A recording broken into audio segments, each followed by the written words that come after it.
मैं अकेला हो गया हूं वृंदा, संपूर्ण रूप से।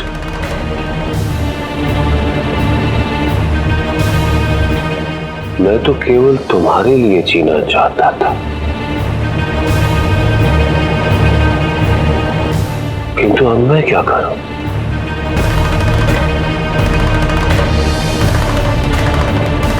इसीलिए मैं ये कहने आया हूं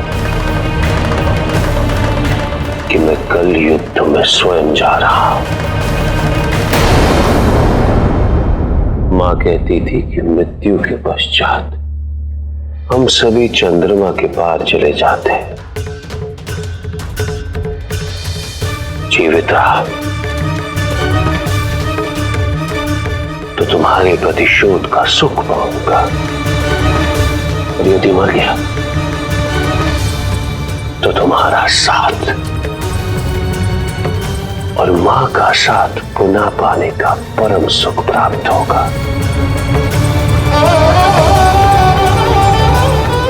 मुझे सुखानुभूति हो रही,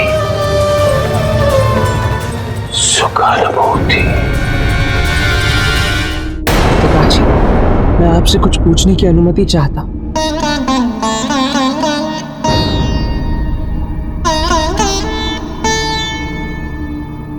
वो मेरी भूल थी जिसके कारण मां का अपहरण हुआ।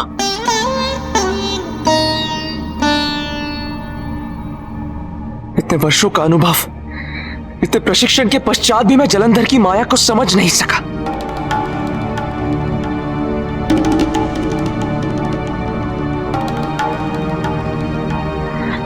आपने मुझे मां की सुरक्षा का दायित्व सौंपा था तो इस विश्वास के साथ कि मैं मां की सुरक्षा करने हेतु सक्षम हूं।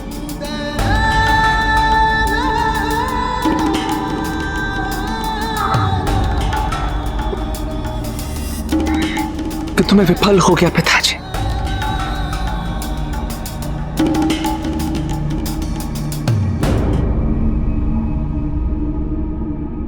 मैंने आपका विश्वास तोड़ दिया।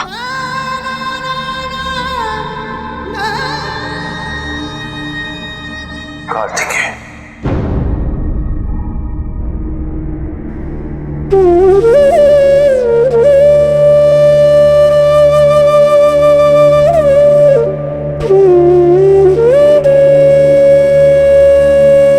त्रिलोकाधिपति, कुछ समय में सूर्योदय होने वाला है, आप विश्राम कर लीजिए।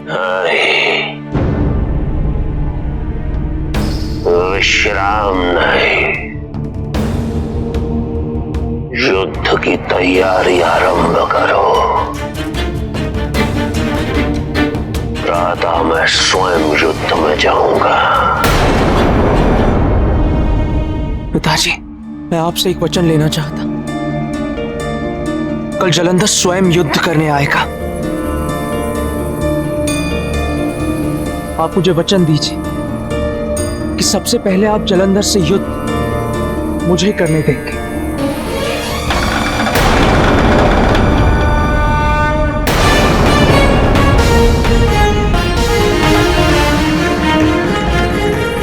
बिना आपके हस्तक्षेप के।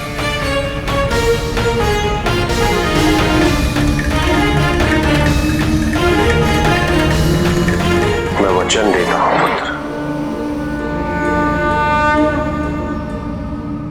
मैं वचन लेता हूं वृंदा।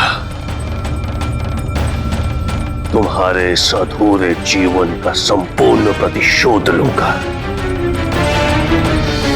जब तक मेरी अंतिम श्वास चलेगी मैं लड़ता रहूंगा। मैं क्रोधाग्नि और दूसरी ओर मेरे प्रतिशोध की अग्नि, कल दोनों में से कोई एक शांत हो ही जाएगी।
असुरराज जलंधर की, असुरराज जलंधर की, असुरराज जलंधर की, असुरराज जलंधर की।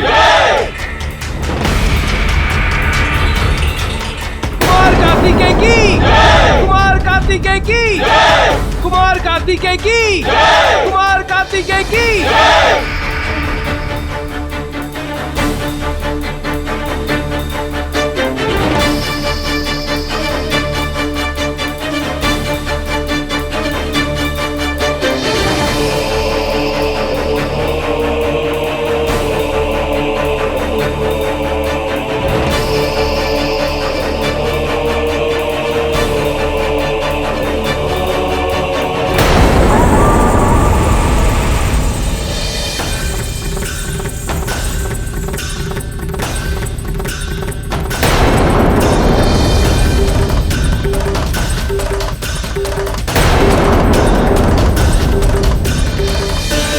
आज प्रणाम नहीं करूंगा गुरुदेव, जानता हूँ आप आशीर्वाद नहीं देंगे। क्या लाभ? गुरु का आशीर्वाद लाभ और हानि पर आश्रित नहीं होता। गुरु तो सदैव अपने शिष्य का उत्थान चाहता है। तुम्हारा कल्याण हो जलंधर।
तुम्हारे पिता महादेव कहाँ हैं?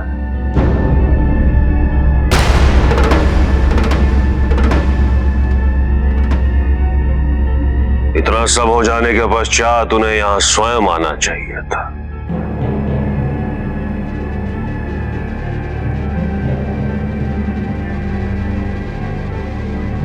किंतु उन्होंने मेरा सामना कर युद्ध क्षेत्र में एक बालक को उतार दिया।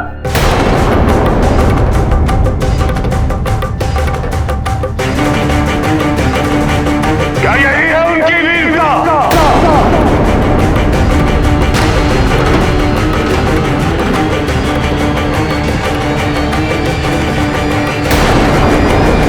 जिसका तुम सब बखान करते आए हो। अपनी मां का हरण करने वाले दुष्ट को दंड देने का सुख मैं स्वयं प्राप्त करना चाहता हूं।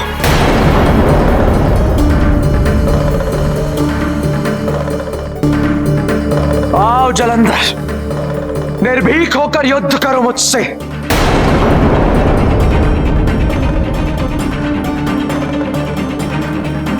क्योंकि मैंने पिताजी से यह वचन लिया है कि वो हमारे युद्ध के बीच में हस्तक्षेप नहीं करेंगे।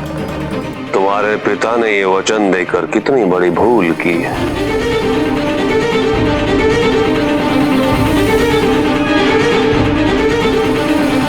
इसकी अनुभूति उन्हें शीघ्र हो जाएगी बालक।